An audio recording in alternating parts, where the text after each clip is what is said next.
Law of the land یہی کہتے ہیں ڈاکٹر مصدق ملک صاحب؟ ہماری چیکرڈ ہے جی، پوری تاریخ یہی ہے جی، چیکرڈ ہے. ابھی میں مختلف نہیں کہہ رہا، ہماری تاریخ یہی ہے جی. وہ آپ کسی طرف سے شروع ہو جائیں، میرے خیال میں سر انس اللہ پہ 25 کلو ہیروئن ڈالی گئی تھی. جی میں آپ کو نہیں کہوں گا، لیکن یہ ہماری تاریخ ہے. ہمارے لیے بہنیں جو خان صاحب کی ہیں بہت عزت کے لائق ہیں، لیکن بیگم کلثوم صاحبہ بھی تھیں، مریم نواز صاحبہ بھی تھیں. میں ایسا بیٹھا بات کر رہا تھا کسی ایک وقت، تو میں نے کہا کہ دیکھیں یار، ماڈرنٹی کی قیمت کیا دینی پڑتی. میں اسلام آباد رہتا ہوں، میرے بچے کہیں رہتے ہیں، بیگم کہیں رہتی ہے.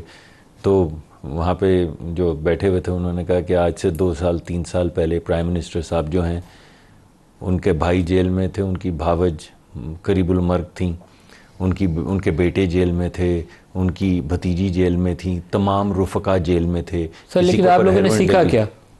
مجھے یاد ہے شہباز صاحب کو اسپیکر کے آرڈر پہ بلایا گیا تھا پارلیمنٹ ہاؤس، تو میں اسپیشلی گیا کیونکہ تہمینہ بی بی نے شاید مجھے فون پہ بتایا تھا، یا کوئی اسٹیٹمنٹ تھا، میں بھول گیا ہوں آپ کی. یہ 10x10 کا سیل ہے جہاں شہباز صاحب کو رکھا ہوا ہے، اور بڑی بری صورتحال ہے، ایک روشن دان ہے، تو اس میں وہ رہتے ہیں. میں ان کے لیے اسپیشل پارلیمنٹ ہاؤس میں گیا پوچھنے کے لیے کہ لیونگ کنڈیشن ان کی کیسی ہے.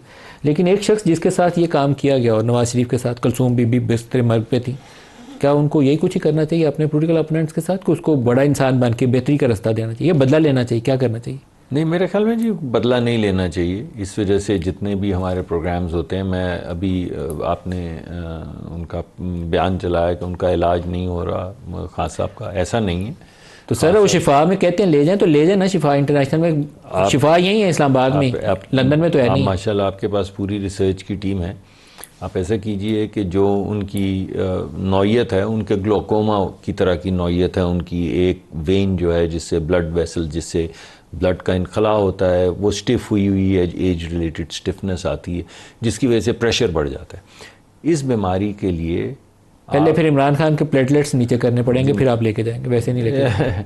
یہ تو آپ نے برا نہ مانیے، لیکن یہ پاکستانی سیاسی تاریخ میں سارا کچھ ہے. میں بالکل برا نہیں مان رہا، لیکن میں ان کو صرف آپ کے سامنے یہ رکھ رہا ہوں کہ اس وقت پمس سے زیادہ بہتر کسی بھی جگہ کے اوپر وہ فیسلٹی موجود نہیں ہے. اور اگر یہ ڈاکٹرز کا پینل بڑھانا چاہتے ہیں تو کوئی حرج نہیں ہے کہ کچھ اور ایکسپرٹس کو اندر ڈال دیا جائے، تاکہ سب کی تسلی رہے، فیملی کی بھی تسلی رہے، ان کی پارٹی کی بھی تسلی رہے.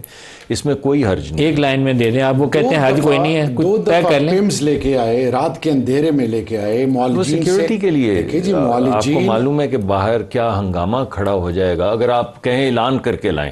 ایک دن پہلے اعلان کیجیے. اعلان کر کے تو نہیں لا سکتے، لیکن فیملی ممبر کو ساتھ کھڑا کر سکتے. کو ایکسیس نہیں ہے، فیملی کو ایکسیس نہیں، اعتماد میں نہیں لے رہے. یہاں پہ ہم بڑے مفروضوں سے بات کر لیں. At the end of the day I repeat, Khan صاحب کی صحت اور زندگی اس ملک کی بنیادوں اور مستقبل سے جڑی ہوئی ہے. خدا کے لیے اس کو سیریس لیں. نمبر 2، ایک چیز میں آپ کو بتاؤں، میرا اور بھائی کا تعلق ہے پچھلے سیاست میں آنے سے بہت پہلے لاہور میں. تو میں صرف اتنا کہنا چاہوں گا، ہم آپس کی تعلقات سب کے ایگزمپلری ہوں، لیکن ملک کو فائدہ نہ ہو. کون جواب دے؟ ہم سب جواب دیں. اسپیکر صاحب ہم سب کو بلاتے ہیں کہ آئیں بات کرتے ہیں، ایک ملاقات نہیں کرا سکتے. پرائم منسٹر صاحب کو چیف منسٹر کہتے ہیں کہ جی، کہتے ہیں میں پوچھ کے بتاؤں گا. اب مجھے بتائیں، جب آپ کے پاس ڈیسیجن ہی نہیں ہے، آپ اپنی بے توقیری بھی کر رہے ہیں، اس کرسی کی بھی توقیر کر رہے ہیں، پارلیمان کی بھی بے توقیری کر رہے ہیں، اور سب سے بڑھ کر یہ آپ میسج کیا دے رہے ہیں قوم کو؟ اختیار نہ ادھر ہے نہ ادھر ہے. تو پھر دیکھیں، میرے خیال میں فیصلہ کر لیتا ہوں، پروگرام اینڈ پہ آگے اس کا فیصلہ کر لیتے ہیں. خیر یار افریدی صاحب، آپ کچھ کہنا چاہ رہے ہیں؟ ایک لائن کہہ سکتے ہیں. میں صرف یہ کہنا چاہ رہا تھا کہ کیا توقیر بڑھتی ہے جب آپ کہتے ہیں ہم کسی سیاستدان سے بات نہیں کریں گے، اس کے پاس کوئی اختیار نہیں، تو راستہ کہاں سے نکالیں گے؟ جن سے آپ بات کرنا چاہتے وہ تو آپ سے نہیں کرتے. سی بی ایم بات تو آپ کو ہم ہی سے کرنی پڑے گی. 2-3 سٹیپ لیں، دکھائیں، خان سے ملاقات کرائیں، خان کو معالجین کے ایکسیس دیں، فیملی کو ایکسیس دیں. میں نے تو آپ کو کہا ہے کہ خان صاحب کا بہترین علاج ہونا چاہیے.